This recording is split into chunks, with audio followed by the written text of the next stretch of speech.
안녕하세요. 오늘 몇 가지 공지할게요. 어, 이, 잠깐만.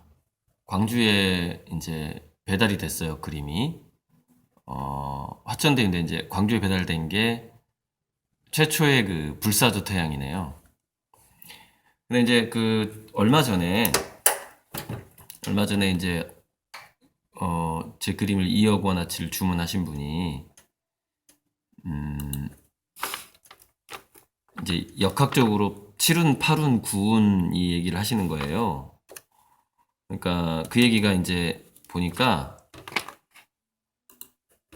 유튜브에 구운풍수 이렇게 검색을 하면 조태운 교수가 나와요. 조태운. 그러니까 이제 제가 이제 이렇게 주역이라든가 사주라든가 서양 별자리 책을 여러 권 읽긴 했지만 저는 이제 전문가는 아니지만은 이제 그게 이렇게 사이클이 어떻게 돌아가는지에 대해서 어느 정도 감각은 제가 가지고 있단 말이죠. 그래서 보면 이제 이 조태용 교수가 댓글 보니까 뭐 비난글도 아주 비난글도 아주 많아요. 아주 많고 왜냐면은 이제 조태용 교수가 비난을 받는 게 뭐냐면은 구체적인 사례를 모르기 때문이에요. 그러니까 예를 들자면은 이지성 작가가 왜 제가 책을 깠느냐 인공지능에서 잘 모르니까 뭔가 사례를 이렇게 드는 것 자체가 미흡하죠. 미흡하고 잘못 들기도 하고 전반적인 지식이 약하니까 이제 그런 부분들이 있긴 한데 이제 이 7운, 8운, 9운 이에 관한 조태훈 이 역학자라고 할 수 있죠. 이분의 그 강의는 그냥 기본적인 거는 참고하시고 좀 두루뭉실하게 이렇게 참고할 필요가 있는 것이죠. 잠깐 검색 좀 더 해볼게요. 그래서 이제 이 7운, 8운, 9운마다 각 그 궤가 한 20년 단위로 그 궤가 배정이 되는데 어, 이제 그 운의 그 20년 단위가 몇 년부터 몇 년까지냐는 항상 그 과도기라는 게 있기 때문에 지금은 이제 9운으로 이미 넘어가고 있는 상황인데 8운에서 8운에 배정된 궤가 이제 산을 의미하는 간궤란 말이에요. 그래서 이제 아웃도어가 잘 됐다 이렇게 이제 표현을 하는 것이죠. 그런데 9운으로 지금 이미 들어갔는데 일부가 들어간 거죠. 간궤하고 리궤, 리궤는 이제 우리 태극기에 나오는 건공감리 리꾀죠. 불화자, 불화자를 의미하는 건데, 그러니까 리꾀인데 이 리꾀의 궤가 앞으로 한 대략 25년간 이제 이 뭐랄까 전체를 지배하는 거죠. 이 지구를 역학에서 보자면 그렇습니다. 근데 이제 이 리꾀의 기본 상징이 여러분 뭔지 아세요? 태양이에요, 태양. 리꾀의 기본이 태양이에요. 앞으로 25년간 이 지구를 거의 이제 휩쓸게 될 하나의 어떤 기운인 거죠. 어, 마치 간께 시대에 아웃도어가 잘 됐듯이 막 등산 막 유행하고 했듯이 물론 그게 이제 우리나라 연령대 문제, 은퇴자들의 문제 다 섞여 있지만 어쨌건 이런 해석이 있다라는 겁니다. 그래서 리께의 이 구운에서는 뭐가 잘 되냐면은 자 표면적으로는 불과 관련된 것들이죠. 그 중에서 제 넘버 원은 이거죠 태양. 그런데 제가 태양하고 새가 관련돼 있다 그랬죠. 그러니까 새하고 태양이 관련된 건 굉장히 잘 되는 거죠. 근데 제가 이제 그 우연의 일치인지 몰라도 해를 먹은 새, 운복 뮤비창에 해를 먹은 새가 생각이 났고 또 이 불사조 태양을 그려야 되겠다. 그러니까 태양 자체를 아예 새 모양으로 그려야 되겠다. 이렇게 생각하고 이 그림을 그려서 이거는 이제 토션 필드가 많이 안 들어간 건데 그래서 이제 그 기치료 선생님한테 보여드렸더니 제가 예전에 그렸던 태양보다 기본 한 5배 정도 기운이 세게 나온다. 이렇게 봐야 돼요. 왜냐면은 예전에 그린 태양은 열심히 그린 태양이 많거든요. 근데 이거는 대충 살짝 그렸어요. 근데 얘가 한 4배 정도 나온대요, 기운이. 예전 거보다 더 강력해졌다는 거죠. 그 태양에서 나오는 기운이. 그러니까 일단 한 5배에서 10배라고 보면 돼요. 왜냐면 제가 이걸 좀 대충 그렸으니까. 열심히 그린 거랑 이렇게 비교해 봤을 때. 그래서, 어, 어, 이제 앞으로 좀 한동안은 이 불사조 태양을 제가 그리게 될 것 같아요. 이제 이 구운이라는 것을 제가 알고 이걸 그린 게 아니고 몰랐을 때 이 아이디어를 떠올린 거예요. 그리고서 이제 그 우연히 유튜브에서 이제 그 조태훈 교수의 풍수역학. 근데 인터넷을 찾아보니까 조태훈 교수뿐만이 아니라 풍수가들이 이룬, 이윤, 사문, 사운에 대한 이 글들이 많이 올라가 있어요. 그래서 부동산이 잘 되던 때가 있었고 그게 이제 곤괴네 보니까 뭐 아웃도어가 잘 되던 때가 있었고 그런데 앞으로는 이 리꾀이기 때문에 표면적으로는 태양이고 좀 더 그것을 깊게 들어가 보면은 정신문화라는 것이죠. 정신문화. 디지털 콘텐츠 같은 거죠. 디지털 콘텐츠가 앞으로 어, 잘 되는 것이고 그것은 뭐 인공지능이라던가 그 다음에 블록체인이라던가 뭔가 가상의 그러니까 뭐 돈이다 그러면 만지는 돈보다는 암호화폐라던가 이런 어떤 좀 우리가 이제 태양이라는 것은 기체로 이루어졌다고 하잖아요. 이렇게 딱 달하고 태양의 차이가 달은 딱딱하고 태양은 기체로 이루어져 있잖아요. 그래서 좀 더 추상적이고 비물질적인 것과 이 리꾀가 관계가 있다. 이렇게 이제 해석을 하죠. 그래서 이제 덧붙여서 말씀드리자면은 제가 그랬잖아요. 제 그림은 매년 거의 매달 진화를 하기 때문에 그림을 꼭 빨리 받는다고 좋은 게 아니다. 그러니까 예를 들어서 저한테 좀 독촉을 했다거나 뭐 또 어쩔 수 없이 내가 줄 수밖에 없어서 이전에 태양을 받으신 분들이 있는데 그때는 제가 이걸 그려야겠다는 아이디어가 아예 없었거든요. 근데 이제 지금부터는 이미 하나가 나갔고 지금부터는 이제 불사조 태양이 들어간단 말이죠. 그러니까 이렇게 검색 이렇게 진단을 해보니까 일단 5배에서 10배가 더 기가 세게 나온다. 여러분 기의 색이라는 것은요. 아직도 뭐 제가 기를 얘기하면 도를 아십니까? 뭐 이런 수준으로 생각하는 분들이 있을 수 있는데 그래서 우리가 아우라라든가 이런 건 킬리언 사진기로 이미 그 촬영이 되고요. 기라는 것도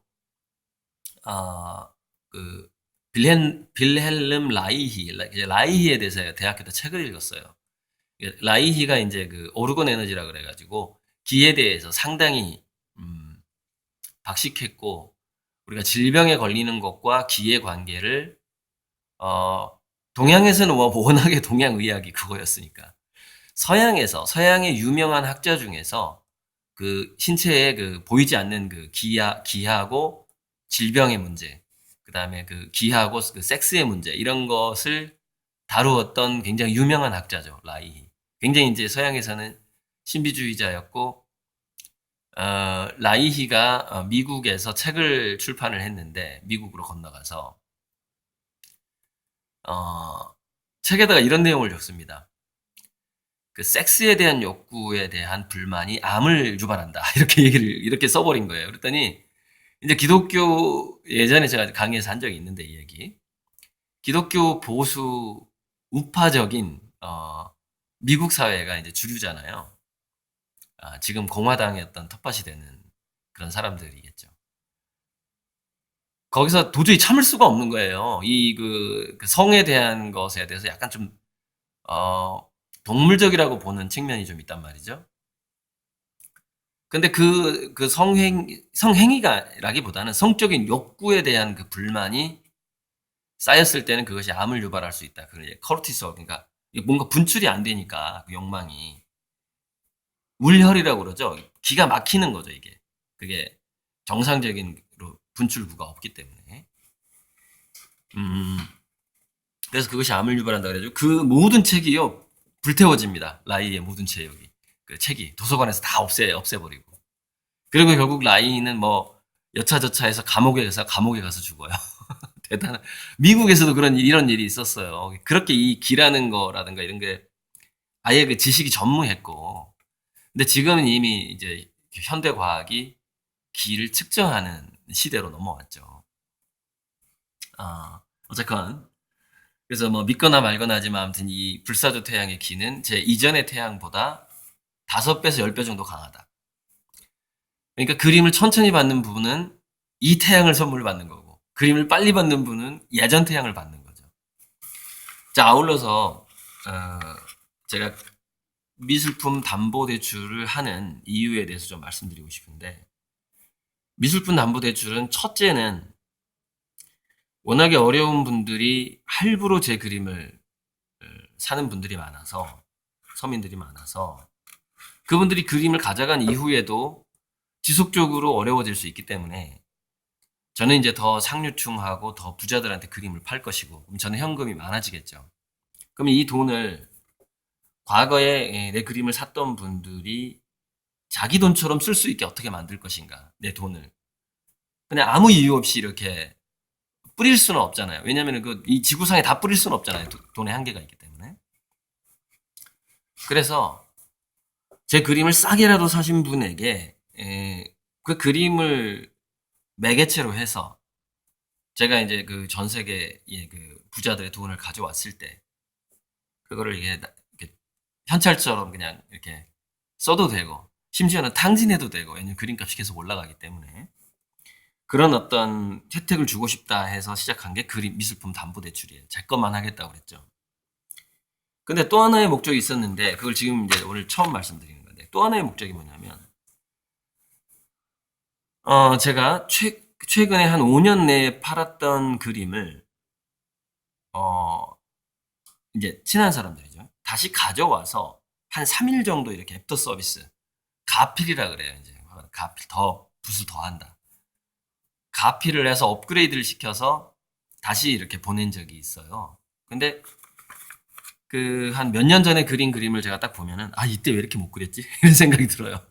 근데 불과 제가 초창기에 제가 이제 2007년, 8년에 그려서 제 친구가 그 3천만 원을 거의 3천만 원을 후원했던 친구, 그 지금 갖고 있잖아요. 그 돈을 3배 이상으로 갖고 있는데, 그 친구 장모님의 그 무슨 환갑이었나 해서 선물을 한 그림이 하나 있어요. 선물을 한 그림이 있는데, 그거는 이제 그 장모님 생일 때, 그때는 뭐 이렇게 무슨 얘기냐면은 스카프 선물보다 그 그림 선물이 더 쌌으니까. 예. 스카프를 살 돈은 없지만 스카프는 한 5만 원 하잖아요. 근데 이 캔버스 가격은 한 5천 원, 만 원 하니까 원가로 따져보면은 스카프 사서 선물하는 것보다 제 그림 선물하는 게 더 싼 거죠. 가난했을 때는. 그러니까 그림 선물을 하는 겁니다. 지금은 그림 선물 안 하죠. 왜냐면 그 그림 자체 가격이 올라가 버렸잖아요. 그냥 10만 원짜리 뭐 사서 드리죠. 그림은 이제 몇백이 돼 버렸으니까. 그 유통이 되는 한 그게 현찰가거든요. 그림은. 자, 과거 유통이 안 될 때는 그림 선물을 자주 할 수밖에 없었다. 왜? 다른 선물 살 돈이 없었기 때문에.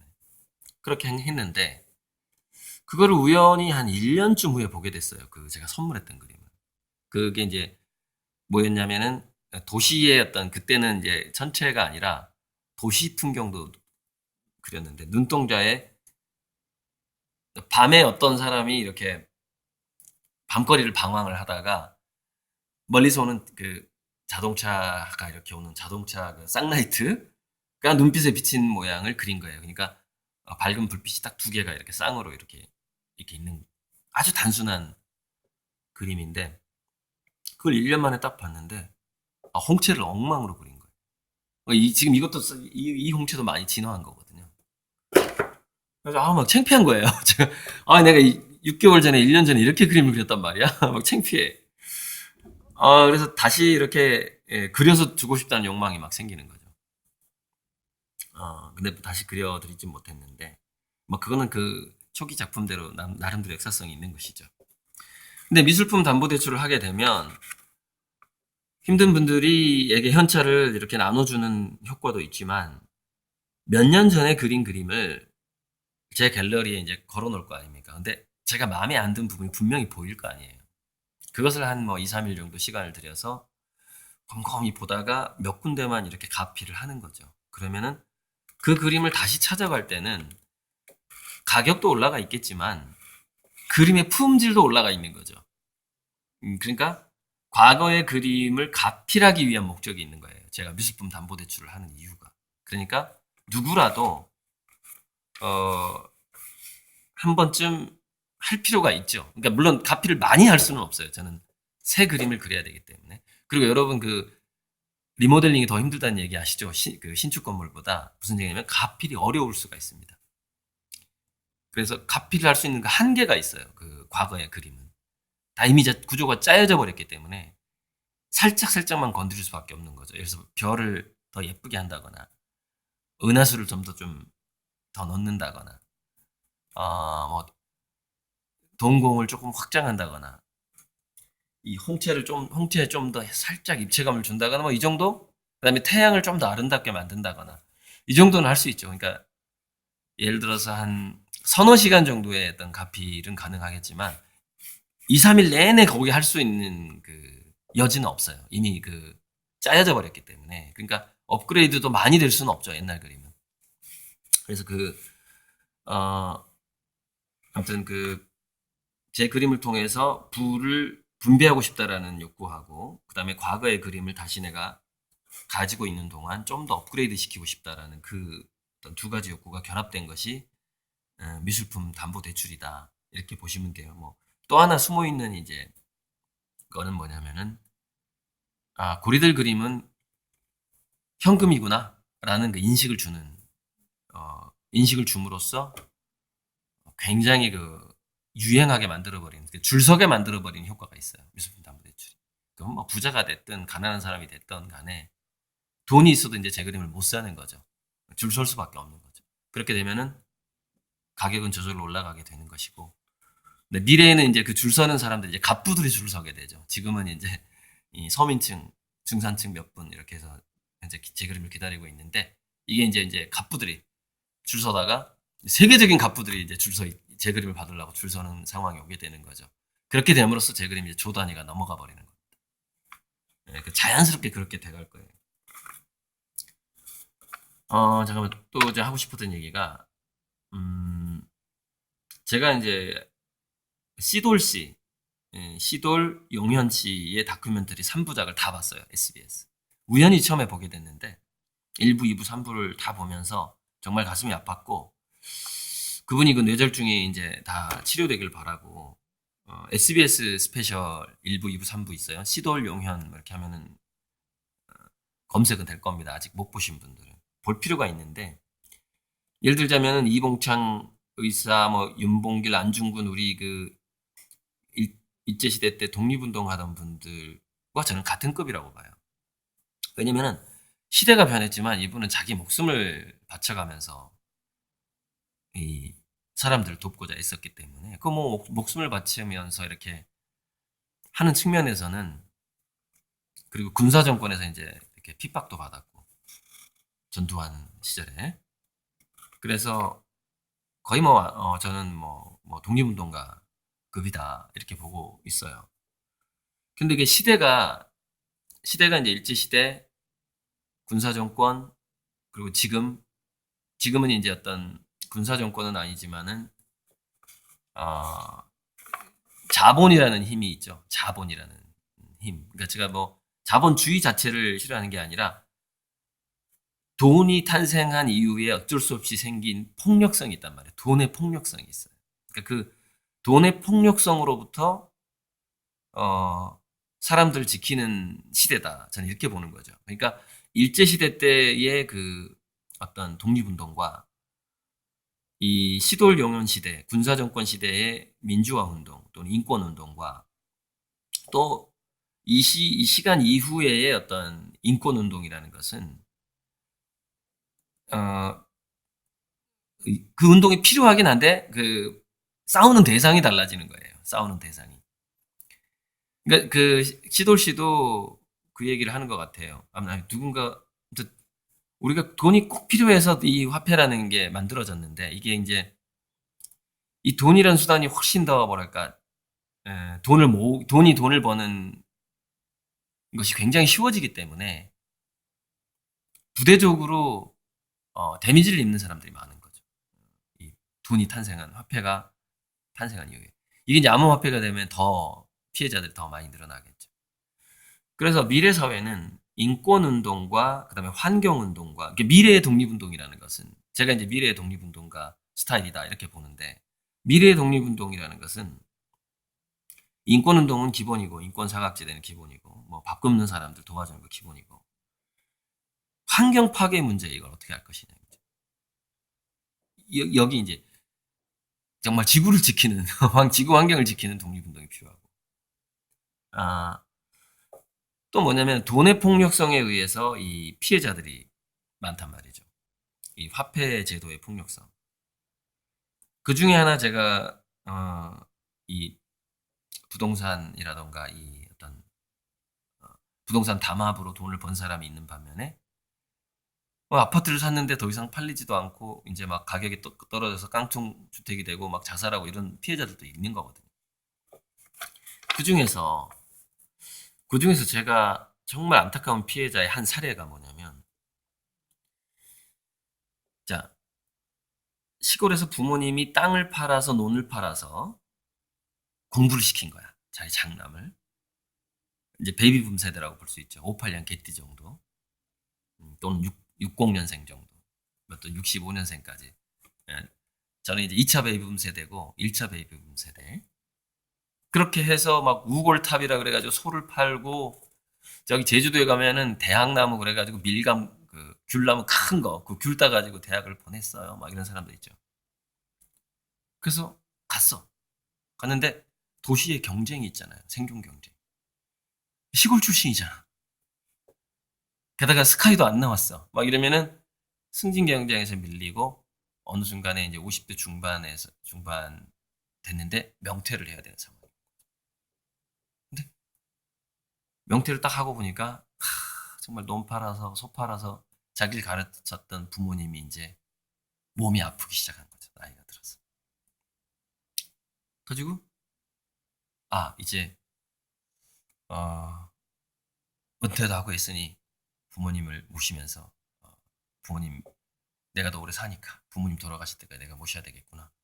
그리고 고향을 가려고 딱 했는데 고향 땅이 서울 사람에 의해서 다 팔려버린 거예요. 땅값이 너무 올라가지고 서울에 있는 아파트를 팔아도 부모님 집은 땅은 가지고 있죠. 논밭은 다 팔았어도. 소도 없고. 부모님 집 옆에 전원주택 지을 땅 100평도 못 사는 지금 상황이 많아요.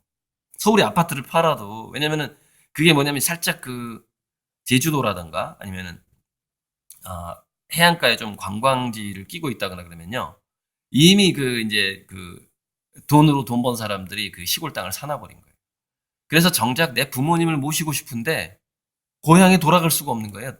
시골 땅값이 올라가지고. 와, 이런 사례를 보고서 너무 안타까운 거예요, 이게. 왜냐면은 이게 이제 우리가 경제 성장기에 굉장한 피해자인 거예요. 그러니까 저는 이거를 뭐냐면은 인륜적인 피해자라고 정의를 내리거든요. 그래서 내가 도시에서 이제 더 이상 생활 기반을 잃었는데 은퇴하고 그래서 뭐 치킨집 차릴 수도 없는 상황이야. 차리면 망하니까. 그래서 정말 마음속으로는 이 시골에 있는 부모님이 돌아가시기 전에 내가 그 옆에다가 아, 자기 살 공간은 있어야 될 거 아닙니까? 시골 집이라는 게 막 10평 이러잖아요. 거기 어떻게 들어가요?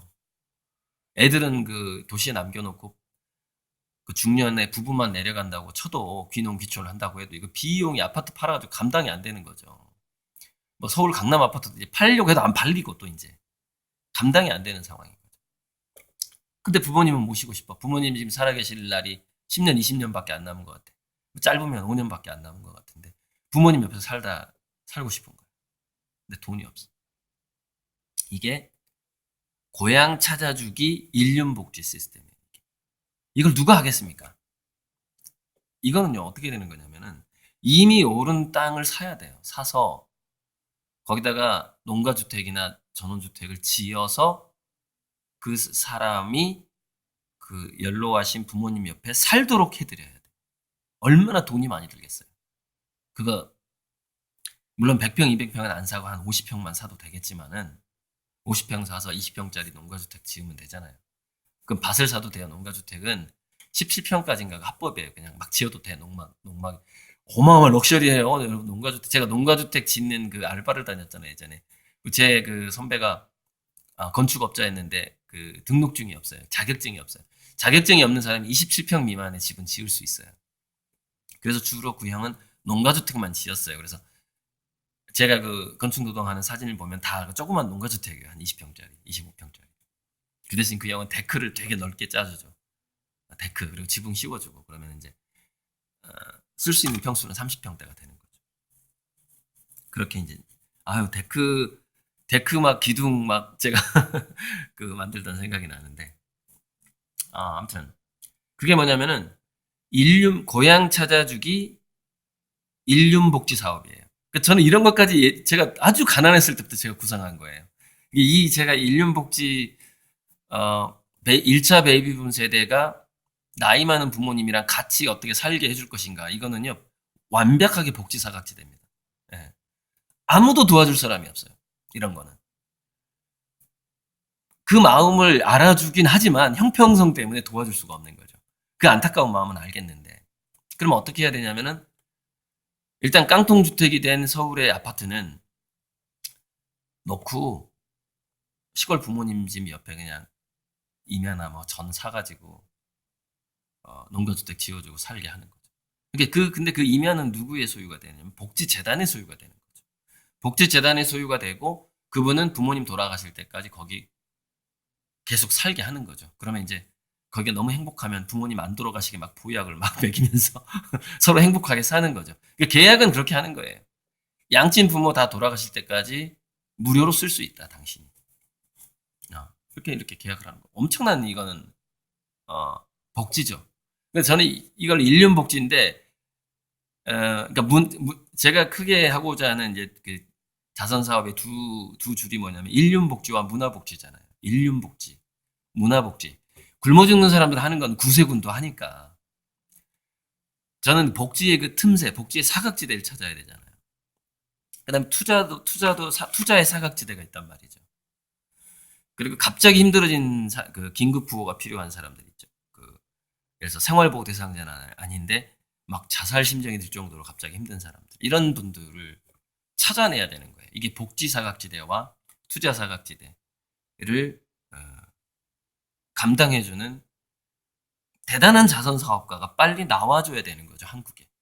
지금 갈수록 힘들어지고 지금 앞으로 2, 30년간 힘들 거기 때문에. 그러니까 제가 빨리 10년 내에 정말 엄청나게 성장을 해야 되는 건데 가능할 것 같습니다. 제 생각에는 5년 내에 상당한 자선 사업을 펼칠 수 있다. 저는 그런 느낌이 옵니다. 그냥 불과 5년 내에. 지금도 이미 이제 많은 기부를 많이 하고 있지만. 여러분, 제가 한 달에 기부를 얼마쯤 할 것 같습니까, 지금? 1,500에서 2,000만 원 정도 합니다. 지금도. 저한테 들어온 돈의 한 50% 정도 하고 있는 것 같아요. 50%에서 120%로 쭉 성장을 해가는 거죠. 120%. 무슨 얘기냐? 빌려서 기부하겠다는 얘기죠. 금융권에 있는 돈을, 이 정부 자금을 더 빌려서 더 기부를 하겠다는 거예요. 그게 120% 기부죠. 전 재산을 기부할 뿐만 아니라 땡겨서 기부하겠다. 왜? 그만큼 저는 신용이 쌓일 거기 때문에. 이제 다 얘기한 것 같습니다. 다 얘기했고, 끝으로 이 얘기 해야 되겠습니다. 이 한샘 공간이 실질적으로 이제 주인이 바뀌면서 1월 말까지 비워달라는 통보가 온 상황입니다. 한 달대로 비워줘야 되는 상황인데 1, 2년만 더 쓰자. 월세는 좀 올려줄 수도 있으니까 1, 2년만 더 쓰자라는 협상 중입니다. 근데 제가 직접 협상하는 게 아니라 여기 소개시켜준 형도 의무감이 있잖아요. 진짜 열심히 협상을 해야죠. 제가 여기 1년도 못 쓰고 나가면은 도대체 이 소모되는 시간이 50%고 그림 그린 시간이 5대5가 돼버리는 거예요. 한 2년 정도 써야 여기 소모된 시간이 한 20%가 되고 80%는 그래도 내가 여기서 그림 잘 그렸다. 이렇게 되는 거 아닙니까? 한 2년 정도는 더 여기서 그림을 그려야. 그래야 그분도 좀 죄책감이 안 들겠죠. 그래서 열심히 협상을 하고 있어요. 좀 1, 2년 더 이 공간에서 쓰게 하자. 뭐 하고 있어요. 아무튼 이거 보여드리고 끝낼까요? 제가 어린 왕자의 꽃행성이라는 걸 하는데 그 구상도 이미 5년 전에 한 구상이에요. 꽃행성이 그냥 나오는 게 아니라 그때 제가 스케치했던 어린 왕자 잠깐만요. 초점이 어떻게 안 잡히나? 이 어린 왕자가 이 둥근 별에 서 있고 여기 여우가 있죠, 여우. 이것도 제가 디자인한 거예요. 나는 여우를 이렇게 그려야 되겠다. 어린 왕자 책에 나오는 여우가 아니죠. 여러 가지 애니메이션이라든가 이런 걸 참고해서 심플하게 어린 왕자도 제가 디자인한 거죠. 좀 변형시켰죠. 어린 왕자 나오는 게 아니죠. 얼굴도 훨씬 더 잘생기게 그렸죠, 이렇게. 예. 그러니까 정말로 어린 왕자 좋아하시는 분은 제가 어린 왕자가 서 있는 행성을 그려드릴 거예요. 다 이게 이제 대부분의 구상은요, 뭐 15년 전에 한 거, 10년 전에 한 거, 5년 전에 한 거 많아요. 단지 그걸 펼칠 만한 환경이 안 됐던 거예요. 펼치고 있어요. 펼치고 있고 이제 물론 이 불사조 태양은 얼마 전에 생각한 거고요. 자, 이상입니다. 뭐야? 아무튼 이상입니다. 방금 누가 500만 원을 보냈어요. 네, 아무튼 요즘에는 뭐 100호를 빨리 받고 싶어가지고요. 제 그림을 빨리 받고 싶어가지고 100개월 할부해주세요 그러는데 50개월에 끝내면 안 돼요? 이런 사람들이 많아지고 있고요. 한 달치만 넣어주세요 그랬는데 1년치를 넣어, 1년치를 돈을. 1년을 앞당기려고 1년치 넣고 그 다음에 9년치를 할부로 하겠습니다. 이런 분도 계시고, 그러니까 이렇게 할부로 해주세요 했는데 이렇게 막 돈을 많이 넣는 분들이 점점 많아지고 있어요. 네. 아무튼 잘 쓸게요. 잘 쓰고, 그리고 제가 벌써부터 뭐 이렇게 자기 화실 지을 땅도 없는데 벌써부터 한 달에 막 1,500, 2,000씩 여기저기 이렇게 필요한데 돈을 준다는 거에 대해서 너무 걱정하지 마세요. 저는 원래 예전부터 이 얘기 한 적이 있는데 제가 빚이 한 2천만 원 있을 때 빚을 1,000만 원을 더 내서 그 1,000만 원을 이렇게 저보다 어렵게 사는 사람에게 빌려준 적이 있어요.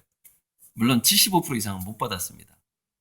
근데 그 1,000만 원 정도 이자가 연 18%였어요. 상상을 못 하시겠죠? 연 18% 이자 돈을 빌려서 어려운 사람들을 도와준 적이 있다고요. 그리고 저는 그 빚을 제가 다 갚았어요. 물론 탕감받은 것도 있지만. 그러면서 제가 이제 신용불량자가 되면서 이렇게 좀 탕감받은 것도 있고. 그때에 비하면 너무 행복한 거예요. 저는 지금 뭐냐면 수입의 50%만 드리고 있다니까요.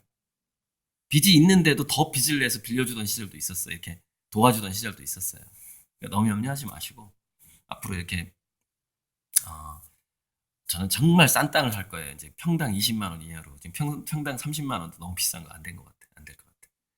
평당 10에서 20만 원 사이로 화실 지을 땅을 살 거예요. 막 1억이면 돼. 1억이면 정말로. 1억이면 1,000평을 살 수가 있는 거죠.